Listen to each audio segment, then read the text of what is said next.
ल हेर्नुहोस् नहरचोकको अवस्था ल हेर्नुहोस् एउटा स्कुटी पार गर्न धरि गाह्रो भएको छ यो बाटो बनाउने मान्छेहरूले हेर्नुहोस् कति बिजोग बनाएर छोडेको छ यही हो त हाम्रो विकास देशको विकास ल हेर्नुहोस् यहाँ कतिखेर बेग्स यो डुबाउँछ भन्ने थाहा छैन ल हेर्नुहोस् तर ल हेर्नुहोस्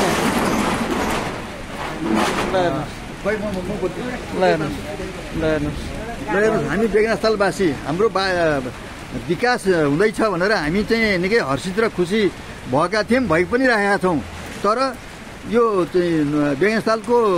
नहरचोकमा यो अवस्था चाहिँ भएको छ स्कुटी डुबिया छन् ट्याक्सी डुबिया छ मान्छे डुबिया छन् न यो बाटाले चाहिँ निगरानी गरेर हेरिदिएको छ न चाहिँ जनप्रतिनिधि आएर यहाँ चाहिँ हेरेका छन् यो कहिलेसम्म कतिसम्म हामीले चाहिँ यो सहेर बस्नुपर्ने हो भनेर यो हामीले चाहिँ यो दुःख यो पीडा यो गुनासो लेखनाथवासी यी विकास प्रेमी साथीहरूलाई यी जनप्रतिनिधि साथीहरूलाई र चाहिँ यो बाटो बनाउने कन्ट्र्याक्टर साथीहरूलाई सबैलाई चाहिँ यो देखाएर सुनाउँदैछौँ यसलाई चाहिँ कसरी हुन्छ यसको निकास दिइयोस् यो समस्याको हल गरियोस् भन्ने हामी आशा र अपेक्षामा छौँ यो हामी सबैले हेर्नुहोला यो पीडा हो कि होइन यो अवस्था के छ यसको थोरै मनन गरियोस् भन्ने हाम्रो अनुरोध छ धन्यवाद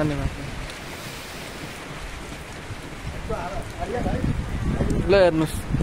अवस्था हेर्नुहोस् यसको अवस्था ल हेर्नुहोस्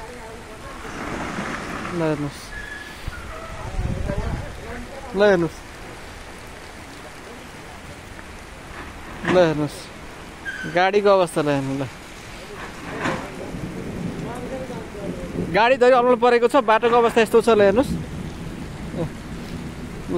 डुबानमा परेको छ सबैले हेर्नुहोस्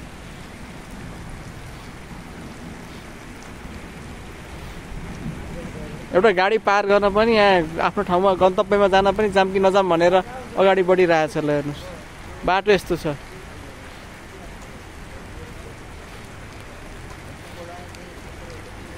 यो गाडी कट्ला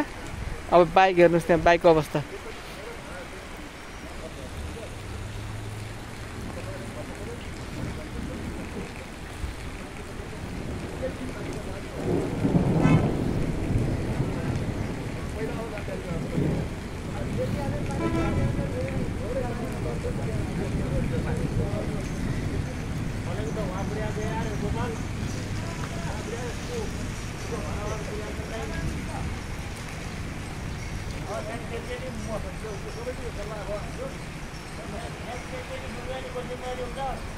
बाटो